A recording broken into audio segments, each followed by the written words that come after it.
Hi friends, పేసింగ్ El Chapo Netflix లో release అయిన హిందీ డబ్బింగ్ లో రిలీజ్ అయిన ఈ సినిమా ఎలా ఉందో ఇప్పుడు చూద్దాం. ఇది ఒక మెక్సికన్ సినిమా, దాన్ని హిందీలోకి డబ్ చేశారు. ఈ సినిమా ఎలా ఉందో చూద్దాం. 2016లో రియల్ గా జరిగిన సంఘటనల ఆధారంగా సినిమా తీశారు. కార్మోనా రొజాలెస్ అనే ఇద్దరు పోలీస్ ఆఫీసర్స్ నైట్ డ్యూటీ చేస్తూ ఉంటారు. కావాలని కార్మోనా నైట్ డ్యూటీ వేయించుకుంటాడు. ఎందుకంటే అతనికి ఆల్రెడీ ఇద్దరు ఆడపిల్లలు ఉంటారు.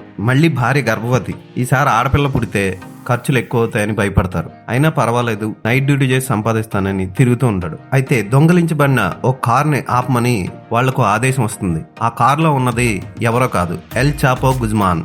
సినలోవా కార్టెల్ కి అధిపతి అతను.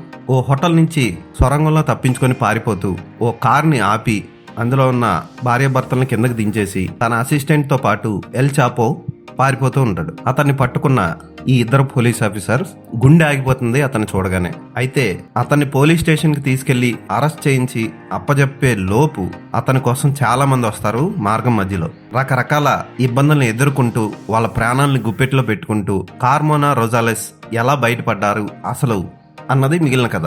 ఈ సినిమా చాలా రియలిస్టిక్ గా ఉంటుంది. ఫోటోగ్రఫీ నుంచి యాక్షన్ ఎపిసోడ్స్ నుంచి అన్ని చాలా రియలిస్టిక్ గా ఉంటాయి. డ్రామా కూడా ఉంటుంది. చాలా బాగా తీశారు. ముఖ్యంగా కార్మోనా పాత్రలో ఆల్ఫాన్సో హెరెరా చాలా బాగా చేశాడు. చూడడానికి మన హిందీ నటుడు పంకజ్ త్రిపాఠిలా ఉంటాడు. అలాగే రోజాలెస్ పాత్ర ఫస్ట్ నెగిటివ్ గా అనుకుంటాం మనం, కానీ అది కూడా చాలా మంచి పాత్ర అని తెలుస్తుంది. నోయ్ హెర్నాండేజ్ చాలా బాగా చేశాడు ఆ పాత్రని. ఎల్ చాపో పాత్రలో హెక్టర్ కోట్స్కి ఫాకిస్ కూడా చాలా బాగా చేశాడు. ఈ సినిమాకి చావా కర్టాస్ దర్శకత్వం స్పెషల్ అని చెప్పొచ్చు. చాలా బాగా తీశాడు. ఎక్కడ బోర్ కొట్టకుండా చక్క 2 గంటల్లో సినిమా అయిపోతుంది. సూపర్ గా ఉంటుంది సినిమా.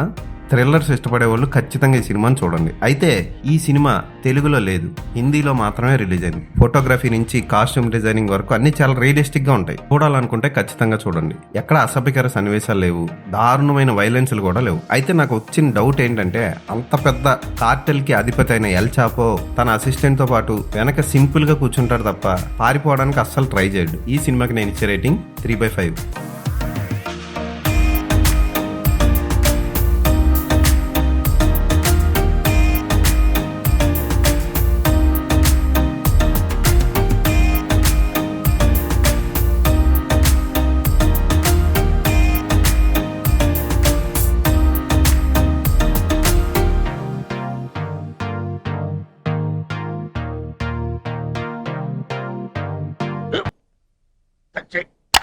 మన స్కూల్ బెంచ్ లాగా ఎంత గట్టిగా ఉందోరా.